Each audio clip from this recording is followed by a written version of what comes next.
اسلامی تاریخ میں جب بھی مسلمانوں کے لیے مسلمانوں کی ضرورت ہوئی، سبحان اللہ، مسلمانوں نے انہیں اپنا بھائی سمجھ کے ان کی مدد کی۔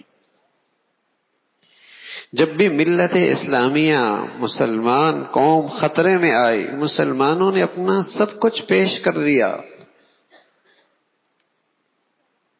تاریخ اسلام میں ایک خاتون کا تذکرہ ہے، حضرت خنسہ رضی اللہ تعالیٰ عنہ۔ حضرت خنسہ اپنے سینے میں بڑا درد بھرا دل رکھتی تھی۔ بھائیوں کا انتقال ہوا تو اس پر انہوں نے مرثیے کہے، بڑے درد بھرے مرثیے کہے۔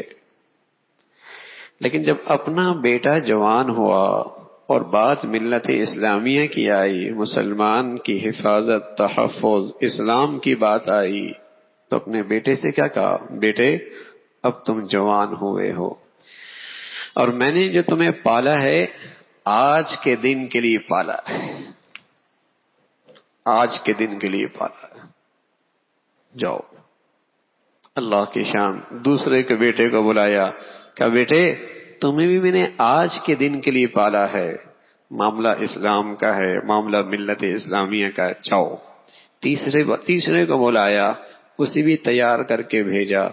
اللہ کی شان ہے، اللہ نے اس خاتون کے تینوں بیٹوں کو قبول فرما لیا۔ کیا کہتی یہ خاتون؟ الحمدللہ الذی اکرمنی بشہادتہم، اے اللہ تیرا بہت شکر ہے، اے اللہ تیرا بہت شکر ہے، تو نے مجھے ان بچوں کی قربانی پر عزت بخشی ہے۔ میں اپنے بچوں کو اسلام اور مسلمانوں کے لیے پالا کرتی تھی، میں اپنے بچوں کو ملت اسلامیہ کے لیے پالا کرتی تھی، خود غرض نہیں کہ اپنی زندگی بھی اپنے لیے، بچوں کی زندگی بھی اپنے لیے، کہ اس نے ہمارے لیے کچھ نہیں کیا، اپنا جینا بھی مرنا بھی اپنے لیے، اور اولاد بھی کس لیے پالی؟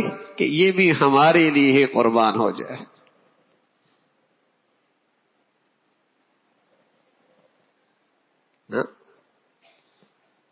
کیوں پال رہے ہیں اولاد کو؟